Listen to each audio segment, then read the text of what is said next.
All right, guys. So we're gonna get started, and I realize we are the last thing standing between you and ranch water downstairs. So we will speed this up. Why don't we have some fun with it, though? All right. Let's pick a word that every time we say it, everyone has to take a drink. Let's kick it up a notch. What do we have any suggestions here? Journey. All right, journey. Every time we say the word journey, take a drink. All right, Journey. here it is. So one thing you guys are going to notice right away is the contrast in our outfits. So my marketing manager told me I was meeting with J&J, and immediately I was like, oh, I better at least iron my pants.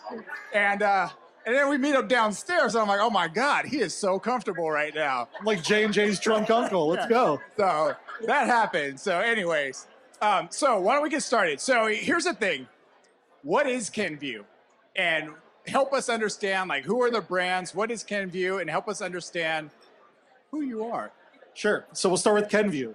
So we are the former Johnson & Johnson Consumer Health. So we spun off last May, and brands like Tylenol, Zyrtec, Neutrogena, Aveeno, Listerine, brands that are probably in all of your medicine cabinets, hopefully.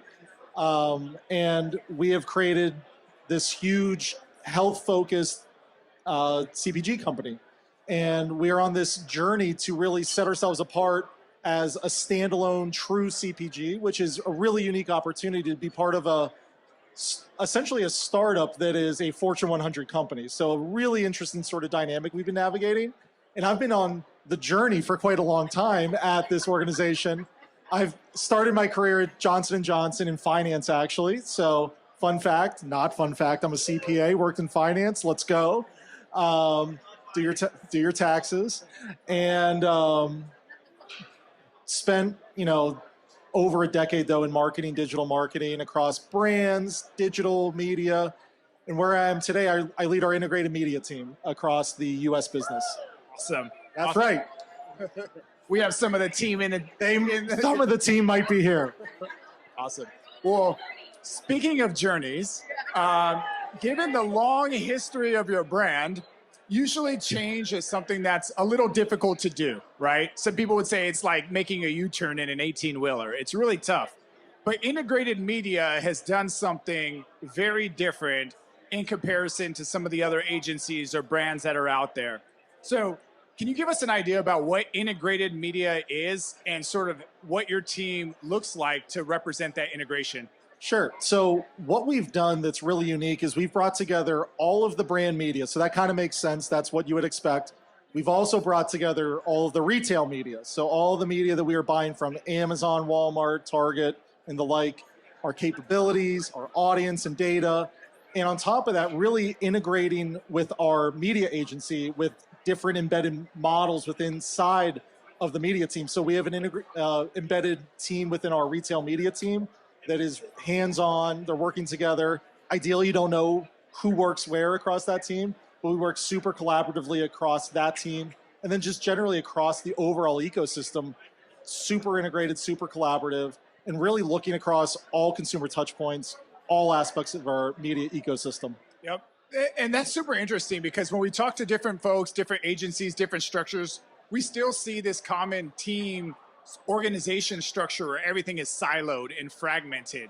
So knowing that you guys have made that move, help me understand like what is possible now that was really difficult before you moved your team into this structure. Yeah, so I lived in the old structure on my prior journey at the organization, and I managed the baby business. I was the marketing lead for our baby business, and we thought about all things baby, and that was it. It's all I cared about, selling Johnson's and Aveeno, Desitin, that's it. But with this orientation, not only can we look across our entire portfolio, which opens up unbelievable opportunities for us, but we can look across all media touch points. So now we're really thinking brand out. So from a practical planning perspective, we can think, how do we best go to market with our brands? What are the best levers to pull? What's a capability that Walmart has that we can take advantage of and pair with something that Snapchat's doing really well? And something we have a really great integration with, NBC, whatever the case may be. We can look across all of that. But I think what it's also done for us is help us be really intentional. So as we think about learning and all of that. In the old world, we would do countless tests and learns and all that. I think last year we had something like 55, 57 different learning agenda items. This year we have 12, which is really exciting because that means we're focusing our energy, we're focusing our resources on the stuff that matters most. We don't have to prove it everywhere. If it works on Tylenol, it's probably going to work in other places. I think we talked to ourselves with some of that stuff. So bringing it all under one umbrella has helped us to really get really efficient, get really focused on what matters, and then deploy what works across the overall portfolio. Yeah. So, I mean, great learnings there, great insights. So I'm going to go here. I listened to what you told me. I'm going to go back and say, I'm going to restructure my team to be vertically integrated. Boom. Do I automatically start seeing results? How long does it take to actually get some fruit from redeploying your team and making them more integrated? It's a long burn. We've been on this journey for about 3 years. So it started really during the beginning of COVID, thinking how do we not just grow with digital trends in e-commerce, but how do we step change what we're doing? How do we think differently about media, digital, content, all of that? And we started small with areas that maybe weren't being resourced. So we started with media, digital shelf. Then we added in other aspects. We thought about, okay, let's bring in CRM, websites, things like that. And then really, as we've proven this out and kind of built the muscles internally, got the people, figured out the processes, that's where we've really been able to really fully realize where we've gone with this integrated structure, but across the overall connected commerce journey. So we have an integrated media team. We have a consumer experience team that's really also focused on our branded experiences, so websites, CRM, things like that. We have an e-commerce team. We have a lot of different teams that are shopper teams. I mean, a lot of different elements that then work together because those are all stops on the consumer journey. This all has to be built out. You guys are going to get loaded. But all of this takes people. All of this takes resourcing and then intentional effort behind it. And that's what we've built over really about a 3-year horizon. All right, that's a good timeline, good insights in terms of what to expect, how to set expectations accordingly. I want to talk to you about maybe a phrase that often is used. I'm sorry in advance, but the word is customer journey, right? And the reason I want to bring this up is because we often hear that brands really care about their customers' journey, right?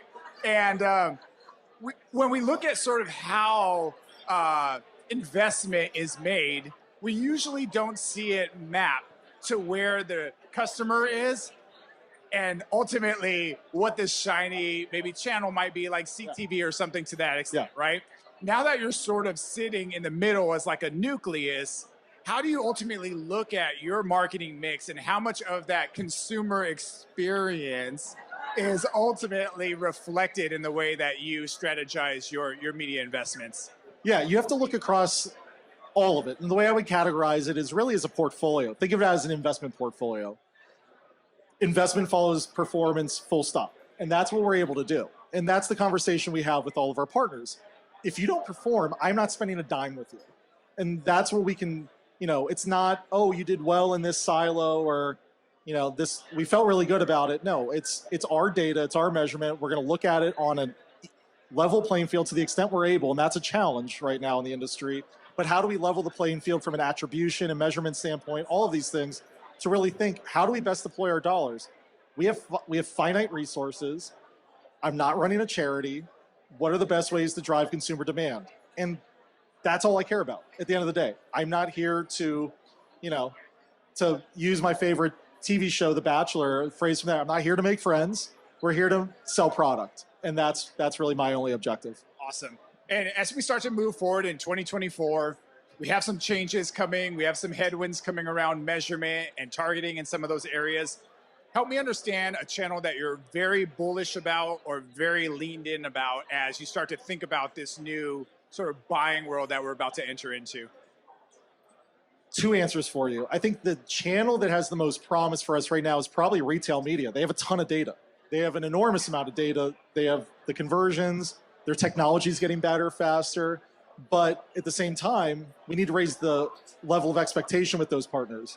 So it's not, hey, I'm going to pay some exorbitant pass-through cost for the right to run my media with you, but how do we do this in a way that makes sense for us? How do we drive, we have the same objectives. We want to sell, we want to sell our products at your retailer. How do you do this together in a way that makes sense? I have to believe that is where the industry is going with all of the data and tools that are being developed in that space. So I think that's going to be a really exciting place that is still developing, super nascent today. Not there yet, but theoretically should get there. The other space, just from an overall ecosystem standpoint, is I would say digital out of home is really interesting, just from an innovation standpoint. I think there's a lot happening there that's exciting that we need to be thinking about, and that technology is catching up in a really fast way, and people are out and about. That stuff matters. Awesome. Great channels. I definitely agree with you. We're definitely seeing a convergence of out of home with retail media. This new subcategory of on-premise out of home is definitely getting super interesting in the fact that you have a consumer sometimes watching CTV. They're sitting at home, they're relaxed, they're ingesting the message and they get it, right? But I think out of home does something really interesting, and that is we've done a lot of the heavy lifting to get you out of the couch. You are now in front of a store with your wallet out and your keys out. And that is like 80% of the battle right there, right? And so that usually is a fantastic touch point to intersect the world of retail media with digital out of home, as you highlighted. Yeah, I mean, you have to think about the overall consumer journey, and you have to prime people. Journey.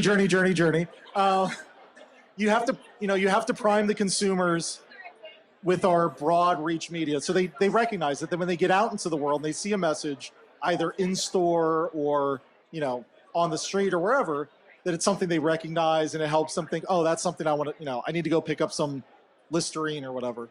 Final closing thought from you. What would you like to leave us with? What's the final thing you would like to share or embark on anybody who's thinking about making this journey of integrating? Oh man, that's coming out too naturally now. I'm sorry. Anybody who's thinking about integrating their team in a centralized way, what would be a closing remark you would leave with them? I would say the hard work is the teamwork, making sure that over communicating, being present, being someone that people feel comfortable talking through, because so much of what we do is in the gray. It changes literally every day.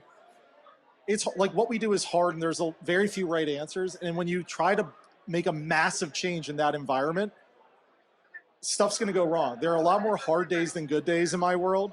So be ready for that, but also embrace and expect and seed that expectation with your teams that it's okay that this isn't going to be right away.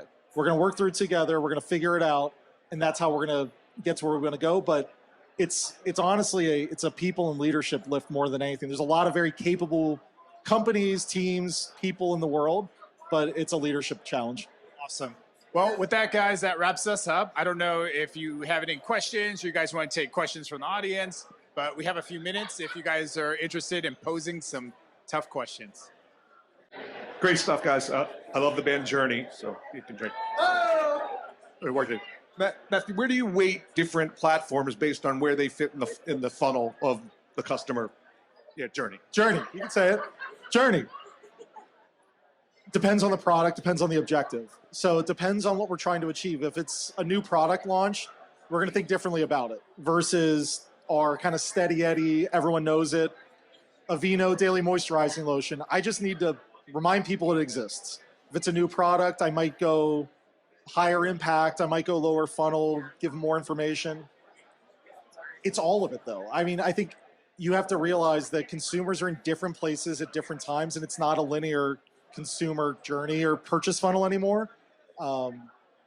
It's an and proposition. So it's not one or the other. I think you have to think holistically. And that's really what we've really put together with our team, is looking across our reach media, our retailer media, the data, the measurement, all in one place to think about how do we drive the outcomes across the different brands, products, priorities. They're all going to look a little different, but ultimately you're going to tap into all those parts of the ecosystem. Hi, Matt. This question is for you. So as you think about managing your marketing budget across a whole portfolio of brands and building a consumer connection with, say, Tylenol or Aveeno, right? Your customers know those brands individually. how do you then translate all of the relationships that you've built with an individual brand and start to then multiply the effects out across the rest of the portfolio? Sorry, it's a little hard to hear. If you're looking across the total portfolio and assessing how to dole out investment, essentially? Not just investment, but also like you've built relationships with, say, a mom who is looking for children's Tylenol, yeah, sure. but she's also an Aveeno customer. How do you then tie those, together? That's a great question. To be transparent, I don't think as well as we should all the time. And that's really what we're trying to pull together as a portfolio. That's the old world of thinking, in your brand silo, your category silo, but ultimately the parent, the mom or dad who's buying children's Tylenol is also buying Johnson's, is also buying Neutrogena, Hydro Boost, buy it at Target, wherever. They're buying all those things. It's the same person all the time. We say this all the time. We act like these are distinct people, and they're like, oh, I'm thinking I need to buy this SKU. And it's like, it's ridiculous. People do not have relationships with products. They have relationships with brands, maybe. And it ultimately, the way I think about it is, assume people don't care. Like, assume the consumer does not care about your product. How do we bring this together, make it easy for them, and create solutions? But yeah, it's the same consumer. That's how we have to think about audience development, cross promotion. How we get people through the different consumer journeys. Now we're just pandering. There's nothing left, but it's an opportunity for sure. Hey, Matt, with so many different brands in your portfolio and so many different partners out there trying to get a piece of that portfolio, how do you evaluate new innovations and new partners? I'm sure you've got the Lumascape reaching out to you every day, as you talked about on your LinkedIn profile the other day. So how do you evaluate new partners, and how do they get on your radar? I sent them to Jocelyn and Jeff here. No, but yeah. And I think there's a healthy balance there because the industry changes so often, we have to stay on top of it. We have to innovate, we have to test, we have to see what's new, but I would say through the lens of a strategy or a purpose. So what is the problem we're trying to solve? There are unlimited opportunities for us to test. The thing we always challenge our partners with is, what's the problem you're trying to solve? What's the job to be done? What's the brief? And if we have a good answer for that, we'll pilot it, we'll kick the tires on it, but it really starts with the business objective. If we are just trying to do cool stuff, a lot of cool stuff to do out there, so we have to have some filter. Hey, Matt. Just interested to hear about the handoff between media and creative in your role, and just, with so much blurriness now between the different touch points, what is your relationship with the other agencies and some of your other internal stakeholders? With creative? Yeah. Creative drives over half of the ROI in media. So if the creative sucks, our ROI sucks. And we have to be upstream with that. So what my team really does is partners super closely with our brand teams who are responsible for creative development, campaign development, really bringing in, the way I think about it is my team needs to be in the passenger seat with the brand team. So you can see, you're there, you can talk, you can navigate, hey, it's more of like the how versus the what. The brand owns the what. What are the priorities, the strategy, the claims? My team's really, what are the platform best practices? How do you break through on a TikTok, Pinterest, Snapchat, whatever? What are the things that need to be true to help shape that creative? So it has to be upstream. I've owned creative in the past. My team does not, the way we're set up now, but we partner incredibly closely with the creative teams. So knowing that cookie deprecation is in the future, Please. how do you plan to leverage retail data to take the place of cookie deprecation? It's a huge opportunity. So retailer data, and that's where we're looking to create partnerships. I see the future of retail media as partnerships. I don't particularly want all of the inventory, but I do want all of the data and measurement. They have incredible conversion data.